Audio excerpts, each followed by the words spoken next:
Mon mari est rentré à la maison et a senti ma chemise, puis il s'est figé. « Qu'est-ce que cette odeur » dit-il en fronçant les sourcils. « Juste de la lessive ordinaire, répondis-je, mais il secoua la tête. « Tu ne le sens pas ?»« Non. » À ce moment-là, je l'ai compris aussi et le sang a quitté mon visage. 2 semaines plus tard, tout est devenu clair. Avant de commencer l'histoire, n'oubliez pas de laisser un like et de vous abonner à la chaîne pour voir plus d'histoires comme celle-ci.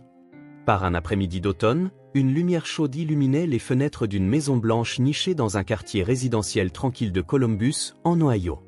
Rebecca Harrison ouvrit la porte d'entrée après avoir terminé sa journée à la bibliothèque. Elle travaillait comme bibliothécaire pour enfants à la bibliothèque municipale, et c'était une femme douce, adorée des enfants. Ses cheveux châtains étaient tirés en arrière, et ses yeux bruns, derrière ses lunettes, brillaient toujours d'une lumière paisible. « Bienvenue à la maison, Rebecca. » La voix, venant de la cuisine, était celle de sa belle-mère, Patricia, qui préparait le dîner. Avec ses cheveux argentés impeccablement coiffés et vêtue d'un tablier impeccable, elle était connue dans le quartier comme une belle-mère exemplaire. « Merci beaucoup pour aujourd'hui, » dit Rebecca avec une sincère gratitude. « Je suis tellement désolée que ce soit toujours vous qui cuisiniez pour nous. »« Que dis-tu là ?» sourit chaleureusement Patricia. « Je te considère comme ma propre fille. Les femmes qui travaillent ont la vie dure, alors c'est tout à fait normal. » Le mari de Rebecca, David, était expert comptable. Avec son visage honnête, il construisait solidement sa carrière dans un grand cabinet comptable. Connu pour son dévouement envers sa mère, il n'avait pas hésité à l'inviter à vivre avec eux après le décès de son père, 3 ans auparavant. Rebecca avait accepté avec joie, et leur vie à 3 avait commencé. « Comment s'est passée ta journée ?» David rentra et embrassa Rebecca sur la joue. « La bibliothèque était-elle bondée ?» J'ai été très occupé à préparer l'événement de l'heure du conte pour Halloween, mais si ça rend les enfants heureux, ce n'est rien, sourit Rebecca. Patricia se retourna. « Tu aimes vraiment les enfants, n'est-ce pas ?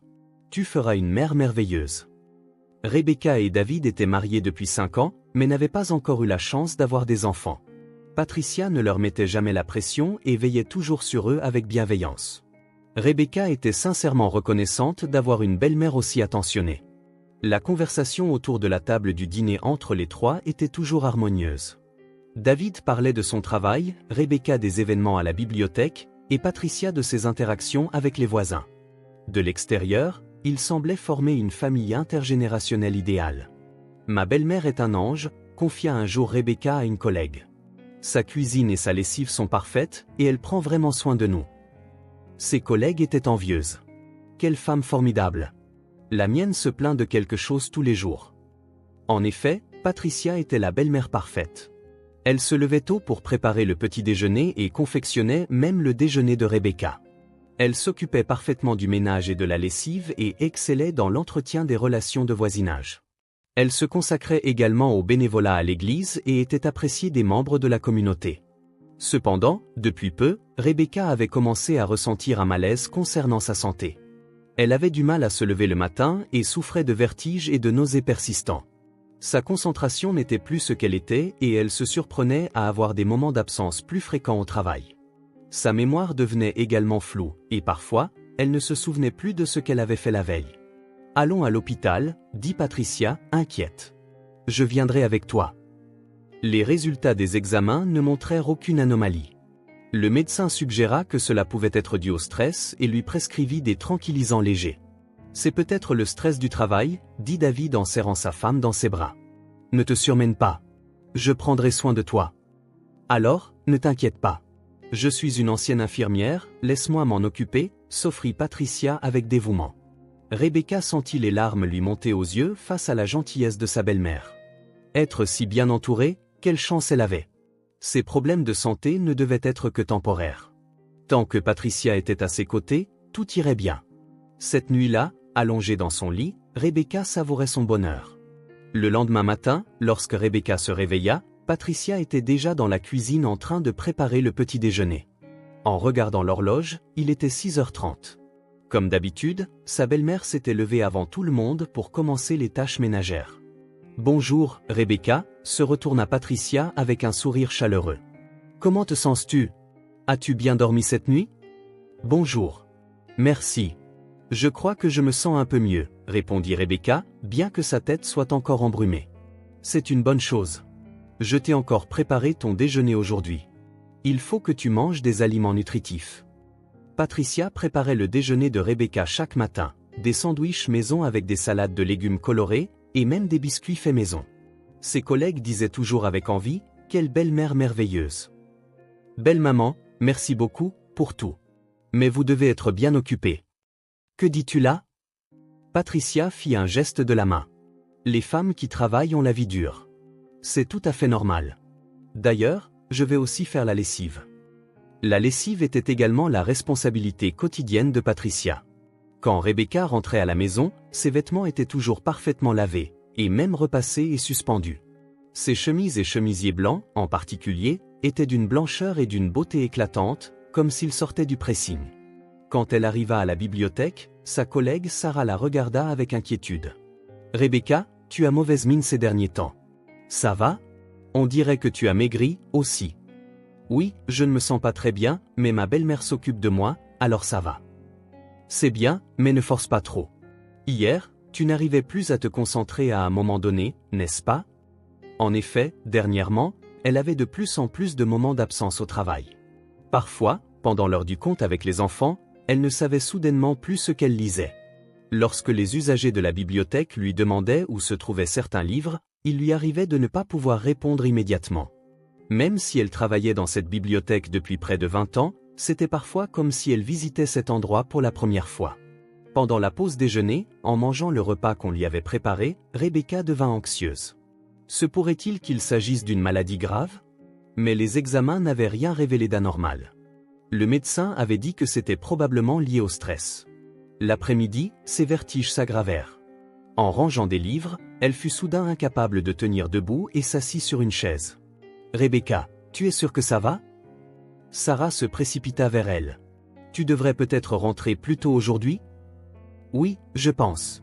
Je suis désolée. » Rebecca obtint l'autorisation de la bibliothécaire en chef de partir plus tôt et quitta la bibliothèque à 15 heures. Dans la voiture sur le chemin du retour, ses vertiges étaient si intenses qu'elle ferma les yeux plusieurs fois en attendant au feu de circulation. Elle sentait qu'il était dangereux de conduire dans cet état, mais elle voulait désespérément rentrer chez elle. Quand elle arriva, la voiture de Patricia était garée dans le garage. D'habitude, à cette heure-ci, elle était à l'église pour son bénévolat, mais aujourd'hui, elle semblait être à la maison. En entrant par la porte d'entrée, elle entendit des bruits provenant de la buanderie. Rebecca s'approcha doucement et vit Patricia poser un petit flacon brun sur l'étagère à côté de la machine à laver. Le flacon était brun, comme un flacon de médicaments. « Oh, Rebecca !» Patricia se retourna avec une expression légèrement surprise. « Tu es en avance. Que s'est-il passé? » « Je ne me sentais pas bien, je suis partie plus tôt. »« Qu'est-ce que c'est ?» demanda Rebecca en montrant le flacon. « C'est une lessive spéciale. » Patricia prit le flacon. « C'est efficace pour rendre les vêtements blancs vraiment blancs. Tes chemises sont si propres grâce à ça, tu sais. » En effet, les chemises blanches de Rebecca étaient toujours d'une blancheur surprenante. Même ses collègues lui demandaient « Quel pressing utilises-tu » ? « Je vois. Merci. En tant qu'ancienne infirmière, je suis particulièrement soucieuse de la propreté, surtout quand tu ne te sens pas bien. Des vêtements propres, c'est important. » L'explication de Patricia était logique. Rebecca se sentit honteuse de ses soupçons. Sa belle-mère utilisait même une lessive spéciale par sollicitude pour elle. Ce soir-là, quand David rentra, Rebecca lui raconta les événements de la journée. « Tu es parti plus tôt. Ça va ?» David serra sa femme dans ses bras avec inquiétude. « J'ai vu belle-maman utiliser une lessive spéciale dans la buanderie. Elle a dit que c'était pour blanchir mes chemises. » « C'est tout à fait elle. Elle a toujours été une maniaque de la propreté, » sourit David. « Elle te considère vraiment comme sa propre fille. » Mais ça ressemblait un peu à un flacon de médicaments. « Un médicament ?» L'expression de David changea. « Tu ne soupçonnes pas ma mère, quand même ? » « Non, ce n'est pas ça. C'est juste... Ne comprends-tu pas à quel point ma mère tient à toi ? À quel point elle s'inquiète depuis que tu es malade ?» Il y avait une pointe de reproche dans la voix de David. Rebecca secoua vivement la tête. « Je suis désolée. J'ai trop réfléchi. Belle-maman pense toujours à moi. » « C'est exact. Mère t'aime. elle nous aime. Et toi, tu la soupçonnes. Cette nuit-là, Rebecca réfléchit profondément.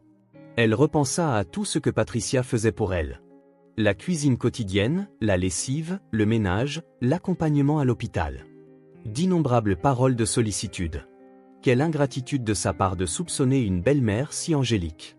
Le lendemain matin, Rebecca s'excusa auprès de Patricia. « Belle maman, je suis désolée d'avoir eu des pensées déplacées hier. » « À quel sujet ?» Patricia pencha la tête. « À propos de la lessive. Même si vous faites un effort spécial pour blanchir mes chemises, j'ai eu d'étranges soupçons. » « Oh, ne t'inquiète pas pour ça, » sourit doucement Patricia. « Quand on ne se sent pas bien, diverses choses nous tracassent. À l'époque où j'étais infirmière, j'ai vu beaucoup de patients dans cet état. Vous êtes vraiment compréhensive. Tu es ma précieuse fille. Quoi qu'il arrive, je te protégerai. » Les paroles de Patricia firent monter les larmes aux yeux de Rebecca. Avoir une belle-mère qui l'aimait autant, elle était vraiment chanceuse. Cependant, sa santé ne s'améliorait pas du tout. Au contraire, elle semblait s'aggraver de jour en jour. Ses pertes de mémoire se multipliaient et elle ne se souvenait fréquemment plus de ce qui s'était passé la veille. L'inquiétude de ses collègues grandissait également.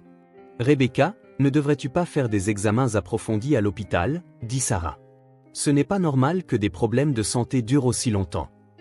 J'ai fait des examens, mais il n'y avait aucune anomalie. Mais avoir un deuxième avis est important aussi. Et si tu allais voir un autre hôpital ?» De retour à la maison, Rebecca discuta de cette suggestion avec Patricia et David. « Un autre hôpital ?» Patricia secoua la tête. « Ce n'est pas nécessaire. Je veille sur toi. Et les premiers examens n'ont montré aucune anomalie. N'est-ce pas ? Mais c'est le stress. » Certainement, acquiesça David. « Et si tu prenais quelques jours de congé ? Maman est là, tu n'as pas à t'inquiéter des tâches ménagères. » Rebecca se sentait partagée. Sa famille s'inquiétait pour elle, mais elle ne parvenait pas à se sentir sereine. Mais c'était peut-être simplement sa mauvaise santé qui la rendait nerveuse. L'amour de Patricia et David était sincère. Elle ne devait pas en douter. Se répétant cela, Rebecca enfouit son anxiété au plus profond de son cœur. Cet après-midi-là, Rebecca termina l'heure du conte à la bibliothèque et rentra chez elle. Le coucher de soleil d'automne peignait les rues d'or et les feuilles des arbres dansaient dans le vent. Cependant, cette belle scène n'apparaissait que floue à ses yeux. Elle souffrait de vertiges sévères depuis le matin et sa voix tremblait en lisant des livres d'images aux enfants. Bien qu'elle travaille comme bibliothécaire depuis près de 20 ans, elle avait récemment du mal à se concentrer même sur les tâches les plus simples. Alors que sa maison apparaissait, elle vit la voiture de David garée dans le garage. Il était rentré plus tôt que d'habitude. Rebecca se sentit un peu soulagée. Ces derniers temps, elle et son mari passaient moins de temps ensemble, alors peut-être que ce soir, ils pourraient discuter tranquillement. En ouvrant la porte d'entrée, David l'accueillit immédiatement. Il arborait son sourire chaleureux habituel. « Bienvenue à la maison, Rebecca. Comment s'est passée ta journée ? » ?»« Merci. Un peu fatigué, mais j'ai tenu le coup. » David s'approcha pour serrer sa femme dans ses bras. C'était leur rituel quotidien. Depuis 5 ans qu'ils étaient mariés, ils n'avaient jamais manqué le câlin du retour à la maison. Rebecca attendait elle aussi l'étreinte chaleureuse de son mari. Avec sa santé fragile, la gentillesse de David était son plus grand soutien. Cependant, le mouvement de David s'arrêta brusquement. Son expression changea et il fronça les sourcils. « Cette odeur ? Qu'est-ce que c'est ? Quoi ?» Rebecca était confuse. David approcha son visage de la chemise de sa femme et la sentit. Son expression devint de plus en plus perplexe. « Rebecca, quand cette chemise a-t-elle été lavée ? » ?»« Ce matin. Je porte ce que belle-maman a lavé pour moi. » « Comme d'habitude, » répondit Rebecca comme si c'était une évidence. « De la lessive normale. » Cependant, David secoua la tête. Son visage avait pâli. « Tu ne remarques pas ? C'est différent. C'est... » À ce moment, Rebecca prêta également attention à l'observation de son mari. Elle sentit consciemment l'odeur qui montait de sa chemise. Au début, elle ne sentit rien. Mais en inspirant profondément, il y avait bien quelque chose. Pas l'odeur de la lessive, ni de l'adoucissant, mais une odeur faible mais distinctive. C'était une odeur qu'elle avait déjà sentie à l'hôpital. Comme du désinfectant, mais différent aussi. Plus spécifique, plus sinistre. L'odeur de produits chimiques. Le sang se retira de son visage. La voix de Rebecca tremblait. « David semblait penser la même chose. Les deux se regardèrent en silence. Le visage de son mari était cendré, et Rebecca elle-même sentit ses jambes trembler. Quelle était cette odeur? Pourquoi une telle odeur émanait-elle de sa chemise? Quelle était exactement cette « lessive spéciale » que Patricia utilisait? Bienvenue à la maison. Une voix joyeuse résonna depuis la cuisine. La voix de Patricia, comme d'habitude, chaleureuse et pleine d'amour. Mais maintenant, cette voix semblait d'une manière ou d'une autre terrifiante. Ce soir, c'est poulet rôti. C'est ton plat préféré, n'est-ce pas? Patricia apparut depuis la salle à manger. Vêtue d'un tablier, elle arborait son sourire parfait habituel. Cependant, en voyant les expressions de Rebecca et David, ce sourire sembla se figer un bref instant. Qu'est-ce qui ne va pas? Vous avez l'air pâles tous les deux. Maman, la voix de David était rauque. Il faut qu'on parle. Oh, à quel sujet? Mais d'abord, lavons-nous les mains et dis non. Vous devez avoir faim, non? Patricia tenta de s'agiter autour d'eux comme à son habitude, mais David ne bougea pas. Maman, pourrais-tu nous montrer la lessive que tu utilises pour le linge de Rebecca? La lessive? Patricia pencha la tête. Pourquoi me demander ça tout d'un coup? Je veux juste la voir. C'est juste de la lessive ordinaire, quelque chose que j'ai acheté au supermarché. Cependant, le regard de Patricia vacilla un instant. Rebecca ne le manqua pas. Sa belle-mère, habituellement si sûre d'elle, semblait décontenancée. Alors ça ne te dérange pas de nous la montrer, n'est-ce pas? David s'avança. Bien sûr que non, mais pourquoi es-tu si? La chemise de Rebecca a une odeur étrange. L'expression de Patricia changea. Cette fois, son agitation était clairement visible. Une odeur étrange? C'est impossible. Je l'ai lavée correctement. Alors il n'y a pas de problème, n'est-ce pas? Montre-nous la lessive. Un lourd silence s'installa entre les trois. Rebecca avait l'impression d'entendre les battements de son propre cœur. Patricia se tenait figée, semblant réfléchir à quelque chose. Commença Rebecca. Je ne me sens pas bien ces derniers temps. Est-ce que ça pourrait être lié? Comment ça pourrait être lié? La voix de Patricia contenait pour la première fois de l'irritation. Penses-tu que je ferais quelque chose pour te nuire? Ce n'est pas ce que je voulais dire. C'est juste, je te considère comme ma propre fille. Sais-tu à quel point je m'inquiète pour toi chaque jour? Des larmes montèrent aux yeux de Patricia. Cependant, ces larmes semblaient en quelque sorte artificielles. Elles paraissaient calculées. Maman, calme-toi, dit David. Montre-nous simplement la lessive. Cela lèvera tous les doutes. Des doutes? La voix de Patricia devint aiguë. Vous me soupçonnez. Moi? Personne ne soupçonne personne. C'est juste. Vous êtes des ingrats, cria soudainement Patricia. Savez-vous tout ce que j'ai sacrifié pour prendre soin de vous? La cuisine, la lessive, le ménage. Depuis que Rebecca est malade, c'est encore plus difficile. Ce changement émotionnel explosif laissa Rebecca et David sans voix. Patricia, habituellement calme et rationnelle, semblait être une personne complètement différente. Et Patricia se couvrit le visage de ses mains. Je pensais à ce qui était le mieux pour vous. Maman, pensez à quoi? Demanda doucement David. Patricia ne répondit pas.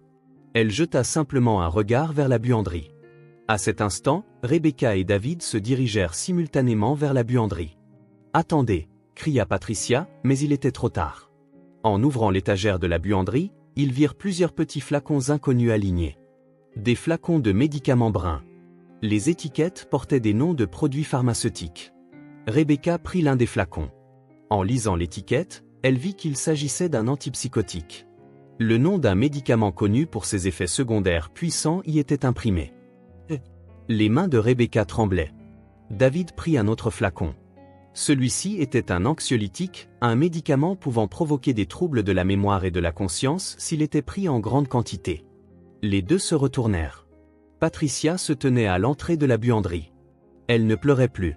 Son visage affichait une expression froide qu'il n'avait jamais vue auparavant. « Pourquoi ?» murmura Rebecca. « Pourquoi ferais-tu une chose pareille ?» Patricia ne répondit pas.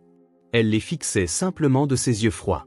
L'accueil routinier à la porte d'entrée avait conduit à cette découverte terrifiante, quelque chose que Rebecca n'aurait jamais pu imaginer. Elle avait simplement voulu l'étreinte aimante de son mari. Mais maintenant, son corps tremblait de peur. À cet instant, Rebecca comprit. Ses problèmes de santé n'étaient pas dus à une maladie. Et la belle-mère qu'elle pensait l'aimer était en réalité la personne la plus dangereuse pour elle. Cette nuit-là, Rebecca et David s'enfermèrent dans leur chambre pour parler. Après le dîner, Patricia était allée dans sa chambre sans un mot et s'y était enfermée. Une atmosphère lourde pesait sur la maison. Je n'arrive pas à y croire, David se tenait la tête. Maman te donnait des médicaments. Comment? Depuis quand? Rebecca était confuse. Je n'ai pris aucun médicament. La lessive, la voix de David tremblait. Elle en imprégnait tes chemises pour que ce soit absorbé par ta peau. Cette explication reliait tout. Patricia avait fait la lessive sans faute chaque jour, les chemises et chemisiers blancs devenaient anormalement blancs, et elle lavait uniquement les vêtements de Rebecca séparément. Mais pourquoi? Des larmes montèrent aux yeux de Rebecca. J'aimais ma belle-mère. Le lendemain matin, David prit un jour de congé. Il apporta secrètement la chemise de Rebecca à un laboratoire d'analyse spécialisé. Il fallut 3 jours pour obtenir les résultats. Pendant ce temps, les deux adressèrent à peine la parole à Patricia. Patricia avait également perdu sa gaieté habituelle. Les résultats des analyses furent choquants. De multiples composants de médicaments psychoactifs furent détectés dans les fibres de la chemise. Alloperidol, lorazépam, risperidone, tous étaient des médicaments puissants qui ne pouvaient être obtenus sans ordonnance d'un médecin. S'ils étaient absorbés par la peau sur une longue période, ils pouvaient expliquer tous les symptômes que Rebecca avait ressentis. Troubles de la mémoire, problèmes de concentration, vertiges, nausées. Maman, David confronta sa mère, les résultats des analyses à la main. Je veux une explication. Patricia était assise sur le canapé, regardant par la fenêtre. Le profil de sa mère qu'il voyait pour la première fois était celui d'une parfaite inconnue. Que devrais-je expliquer? Regarde ça. David tendit les résultats des analyses. Des médicaments psychoactifs ont été détectés sur la chemise de Rebecca. Qu'est-ce que ça signifie? Patricia jeta un bref coup d'œil au document. Alors, vous avez découvert? Ces mots laissèrent David abasourdi. Pas de déni, pas de surprise. C'était comme si elle énonçait une évidence. Pourquoi? Pourquoi, Rebecca? Parce que cette femme n'est pas faite pour toi, se retourna Patricia. Ses yeux brillaient d'une lueur froide qu'il n'avait jamais vue auparavant. Bibliothécaire, un travail si ennuyeux. Elle ne vient pas d'une bonne famille. Tu pourrais avoir une femme bien meilleure. Qu'est-ce que tu racontes? J'aime Rebecca. L'amour, ricana Patricia. Tu es encore jeune. Tu ne sais pas ce qu'est le véritable amour. David était sans voix face à la transformation de sa mère. Était-ce vraiment la mère qu'il connaissait? Mon plan était parfait, se leva Patricia. Lui faire absorber progressivement les médicaments pour la rendre mentalement instable. Ensuite, naturellement, cela mènerait au divorce. Naturellement, placer Rebecca dans un hôpital psychiatrique, et tu serais rentré le cœur brisé. Puis te réconcilier avec Margaret. Margaret, le nom de l'ex-petite amie de David, la fille d'un médecin que Patricia avait toujours apprécié. Margaret t'aime toujours. Je suis resté en contact avec elle. Elle veut se remettre avec toi. C'est présomptueux. La colère montait dans la voix de David. Présomptueux? La voix de Patricia s'éleva. Je suis ta mère. Il est normal que je pense au bonheur de mon fils. Je décide de mon propre bonheur. Tu es encore un enfant, hurla Patricia. Sans moi, tu ne peux rien faire. Même choisir une épouse, c'est moi qui dois le faire pour toi. À cet instant, David comprit. Sa mère ne l'avait pas aimé. Elle l'avait contrôlé en utilisant les liens du sang comme un bouclier. Elle avait essayé de contrôler la vie de son fils. Recommander à Rebecca de voir un médecin quand elle se sentait mal, c'était aussi parce que je pensais qu'il serait plus difficile de détecter mon crime si on lui prescrivait des médicaments, continua Patricia. Mais cette fille était plus forte que je ne le pensais. J'ai dû utiliser de plus grandes quantités de médicaments. De plus grandes quantités? David pâlit. Si j'avais continué, j'aurais certainement pu l'envoyer dans un hôpital psychiatrique en moins de 6 mois. C'était un plan terrifiant. Acculer progressivement Rebecca mentalement, la détruire finalement avec des drogues jusqu'à un point de non-retour, puis réconcilier son fils avec son ancienne petite amie. Tout cela pour l'amour tordu d'un fil lié par le sang. J'appelle la police, se leva David. La police, rit Patricia. Tu vas me poursuivre en justice? Ta propre mère? Tu es une criminelle. Avant d'être ma mère, tu es une criminelle. Nous sommes liés par le sang. Je t'ai élevé. Tu as utilisé ce lien de sang pour faire du mal aux gens. Le visage de Patricia se crispa. Le masque de mère parfaite et de belle-mère idéale qu'elle avait construit au fil des ans tomba complètement. Toi et cette femme, vous êtes tous les deux des ingrats, hurla Patricia. Savez-vous à quel point je me suis sacrifié pour prendre soin de vous? La cuisine, le ménage, la lessive. J'ai tout fait. Tout ça, c'était pour faire du mal à Rebecca, n'est-ce pas? À ce moment, Rebecca sortit de la chambre. Elle avait tout entendu d'en haut. Son visage était pâle et son corps tremblait, mais ses yeux brillaient d'une forte volonté. J'ai tout entendu, dit Rebecca en descendant les escaliers. Patricia, pourquoi me détestais-tu à ce point? Je ne te déteste pas, sourit amèrement Patricia. Tu n'es tout simplement pas faite pour mon fils. C'est tout. N'est-ce pas au fils lui-même de décider si quelqu'un est fait pour lui? Tu ne comprends pas à quel point l'amour d'une mère est profond. L'amour? Rebecca secoua la tête. Est-ce que c'est de l'amour? Faire du mal à quelqu'un avec des drogues et essayer de l'envoyer dans un hôpital psychiatrique? Patricia ne répondit pas. Ses yeux brillaient toujours de cette lueur froide. Le lendemain, David fit un signalement à la police. Patricia Harrison fut arrêtée pour contamination par des drogues et voies de fait. De grandes quantités de médicaments sur ordonnance furent trouvés dans sa chambre. Elle les avait obtenus illégalement en utilisant des relations de l'époque où elle était infirmière. Au moment de son arrestation, Patricia hurla « Je pensais à mon fils. Nous sommes liés par le sang. » Cependant, personne n'écouta ses cris. Les voisins dirent « Je n'arrive pas à croire que cette gentille Patricia ait pu faire une chose pareille, mais les faits étaient les faits. » Rebecca subit des examens approfondis à l'hôpital.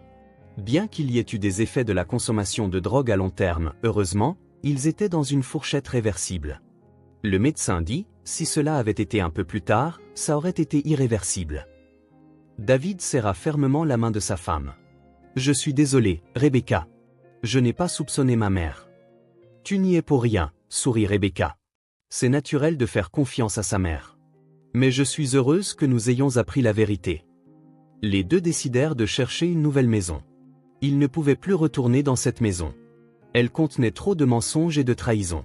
Au tribunal, Patricia Harrison maintint sa justification jusqu'au bout. « Je n'ai agi qu'en pensant à mon fils, » dit-elle au juge. « En tant que mère, je voulais seulement que mon fils soit heureux. » Cependant, les preuves présentées par l'accusation étaient accablantes. Les drogues détectées sur la chemise de Rebecca, les grandes quantités de médicaments sur ordonnance saisis dans la chambre de Patricia, et les témoignages de collègues de l'époque où elle était infirmière.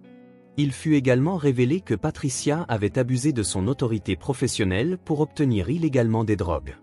L'accusé est condamné à 3 ans de prison pour contamination par des drogues et voies de fait. Au moment où le verdict fut lu, Patricia se tourna vers David dans la salle d'audience. « David, je suis ta mère. Nous sommes liés par le sang. » Cependant, David ne croisa pas son regard. Il serra la main de Rebecca et regarda droit devant lui. Patricia allait passer des jours solitaires en prison. Elle ne reçut jamais la visite de son fils. Quand elle écrivait des lettres, aucune réponse ne venait.